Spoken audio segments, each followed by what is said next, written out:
জীবন থেকে একটা জিনিস শিখলাম, চাইলেই কারো আপন হওয়া যায় না।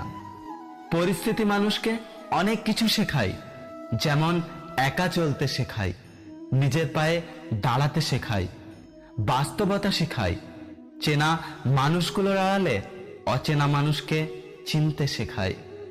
আমি অভিমান করি, তবে অভিনয় করি না। লোকে কি ভাবলো, লোকে কি করলো তা ভেবে কখনো কিছু করো না, কারণ মনে রেখো জীবনটা তোমার, লোকের নয়। মানুষ যখন কিছু পায় তখন বোঝে না সে কি পেয়েছে, যখন হারিয়ে ফেলে তখন বোঝে সে কি পেয়েছিল, কাকে সে হারিয়েছে। 2020 সাল থেকে একটা শিক্ষা পেলাম, মানুষের কাছ থেকে যত দূরে থাকবেন ততই ভালো থাকবেন। Likey